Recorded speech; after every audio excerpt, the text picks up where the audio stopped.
Hi guys, today I have a kind of review slash arty video for you. You might have seen my video from about, I think it was a month ago or so now, where I was sent a load of things from Arteza. In that video they sent me the water brush pens, like the watercolour brush pens, and a load of watercolour paper and a couple of other things as well. This time they have sent me their Everblend art markers, so these are like blendable marker pens. I've tried a few different markers like this in the past. They're definitely something that I want to get better at using. I'm very used to using paints and stuff, but markers are a bit of a kind of new ground for me. Since using a lot of their products, I have definitely come to love them. They are such good quality products, and if you are looking for new art supplies, then definitely have a look at their website. I do have an affiliate link, so I will leave that down below. So this is the set of 60 pens. You can get a bigger pack which has 120. But yeah, this is the 60 and there is plenty of colours in here. They come in this little travel case, which they did send me a travel case as well for the watercolour brush pens. So you can keep them in it like this, which is how I have been using it when I've had it on my desk, because I don't have a ton of space on my desk. But if you wanted to open it out, it has little velcro bits at the side that you can undo, and then you can kind of go through them all like a little book, which is quite cool. They are alcohol markers, so they do have a scent to them. They have the strong kind of, if you sniff too much of it you might get a headache smell to them. I'm still yet to find like the perfect sort of paper to use, because I'm so used to using just normal like sketchbook paper or watercolour paper. But yeah, I've not had any mega problems with using them on those sorts of papers. These were in here all neat, but I've obviously used them, so they're a little bit like mismatched now. I think when you get them, all of these little coloured bands are at the top, so they're all the right way up. Each pen has two sides. You have the chisel tip and you've also got the fine point. So the chisel tip looks like this, so if you have any large areas to colour, it will just take you a little less time if you use this side. And then this side is aimed more at colouring in detailed areas. The colour variations you get in here I've found to be quite good. There seems to be, for each sort of colour, there's like a lighter one and a darker one and a middle ground one, which is obviously what you need when you're doing shadows and highlights and stuff. It does also come with a blender pen. I'm still getting used to using that because I'm just used to using like the pens themselves and blending them together. So yeah, you get a really nice range of colours in there. There's a lot of pinks, there's quite a few yellows and greens. There's not so many reds, which I realised. You have like a dark red, a ruby red, and then I think there's a crimson. Yeah, there's crimson red here, which kind of looks like a pink, but you'll see in a minute that it isn't quite so pink. I'm going to show you how I use them now. Bear in mind, I am no professional artist. This is not my go-to medium. I'm very much used to using paints more than pens, but this is something that I've wanted to try and get better at over the years. Please don't have any massive expectations of a masterpiece at the end of this, but yeah, I thought I'd show you how I use them and kind of like, I suppose, a bit of a novice's way of blending with them. I'm very much a block colour kind of person and bold black lines. That's kind of my preference when I'm drawing. So yeah, shading and highlighting and stuff like that. I know the basics, but that's about it. So yeah, I'll speak to you again at the end of the video.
So that is how my drawing has turned out. I did drop one of the markers on here very early on and I was tempted to restart, but I thought, you know what, there's no point because at the end of the day, I'm just trying things out. This isn't anything super special. So yeah, that's what that little pink line is. I did also use some of the Arteza watercolour paper that I was sent last time because that's the thickest paper that I've got at the moment. And obviously it did bleed through. The darker red that I used was the kind of pinkier colour. What I'll do is put the colour codes of each of the pens that I used down in the description. So if you do have these pens or you get these pens, then you can see which colours I used in combination with each other. So I kind of used two darker reds, which is this one and I think it was a wine red as the really dark one, and then I used a couple of coral colours. Flowers are something that I have been practicing, so those were like the main point of this. The rest of it is stuff that I have barely drawn in the past. So water and vases and stuff like that is definitely something that I'm going to have to get better at. I thought having a few flower heads just floating in the page probably wouldn't have been quite so nice to look at, so I did try and make it into more of a picture. I also had another practice before I did this. If you follow me on Instagram or Facebook, you will have probably seen this already. I had a little ladybird friend come along and join me on my desk one night, so I used it as a bit of inspiration, and then I also had a go at drawing a pencil. So those are some examples of a novice using these pens. It is definitely handy having a scrap piece of paper or something by your side when you're drawing so you can see which colours blend best with each other before you put it on your picture. As I said, I'll have a link to these below. I'll also have a link to the Arteza website. Their prices really aren't that bad for what you get and the quality of them as well. I think this pen set is $65.99,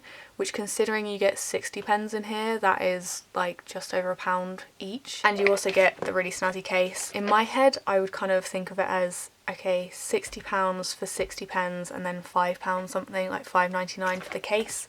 That's how my brain would like break it down in terms of like value for money. You can also buy the cases separately if you have some pens already and you just want a case for them. But yeah, I'd love to know your guys' thoughts below. I definitely want to try using them more in my art. They're really fun to use. When you've got the blending down and you know what's what with them, it's really satisfying to do all of the shading and stuff. Some people do use them for when they're colouring in like stamped images. So I know that card makers use these sorts of pens quite a bit. So they'll stamp out an image that they're going to put on a card and then they'll use pens like this to colour them in with a bit more depth. But yeah, I hope you enjoyed this kind of arty review video. I'll have some links below to Arteza's social media and stuff because there's a lot of arty inspiration on there. If you do have any questions, then let me know down below. Thank you all so much for watching and I will see you in my next video.